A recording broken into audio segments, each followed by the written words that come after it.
E vamos a mais uma notícia da guerra na Ucrânia. Mas antes, deixe seu like, se inscreva para ajudar no crescimento do nosso canal e irei deixar as fontes de informações na descrição do vídeo. Agora vamos às principais informações da Ucrânia. O que pode constituir um crime de guerra na invasão da Ucrânia? Entenda. Tribunal Penal Internacional anunciou inquérito sobre possíveis crimes de guerra cometidos pela Rússia em sua invasão da Ucrânia.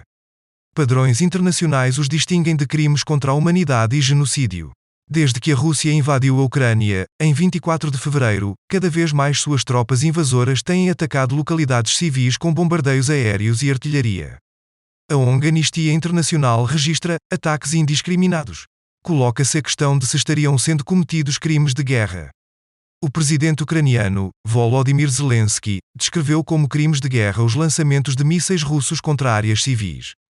O mais recente foi nesta terça-feira, quando a Praça da Liberdade da cidade de Kharkiv sofreu bombardeiros aéreos.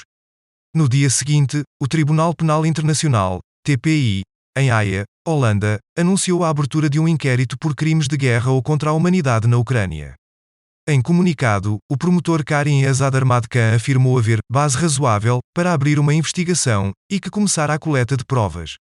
Quando os promotores do TPI têm motivos para crer que foi cometido um crime de guerra, iniciam um inquérito em busca de provas apontando para os indivíduos responsáveis.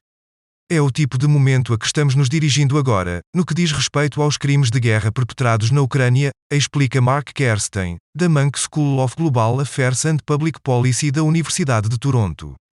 A rapidez é essencial, pois as provas podem se deteriorar ou desaparecer. É muito difícil os promotores investigarem com êxito possíveis crimes de guerra após o fato, quando uma das partes do conflito possa ter adulterado provas ou as testemunhas não estejam mais disponíveis.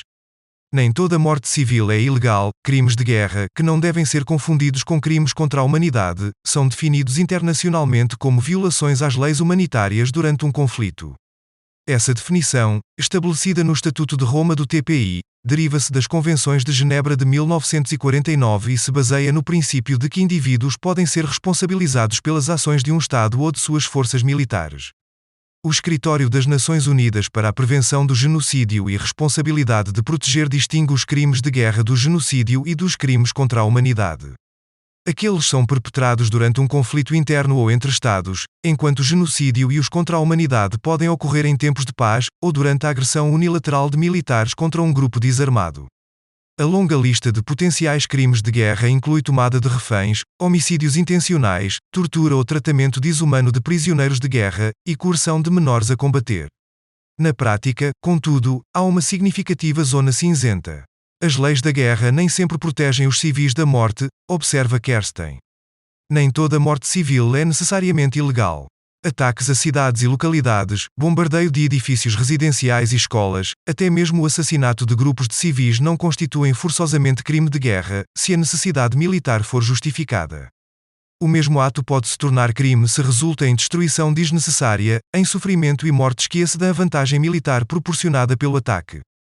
Distinção, proporcionalidade, precaução. Para estipular se um indivíduo ou corpo militar cometeu um crime de guerra, a lei humanitária internacional estabelece 3 princípios relativos à população civil: distinção, proporcionalidade e precaução. A distinção diz que se deve constantemente tentar distinguir entre populações e objetos civis e beligerantes, explica Kersten, acrescentado que isso pode ser difícil em situações de conflito.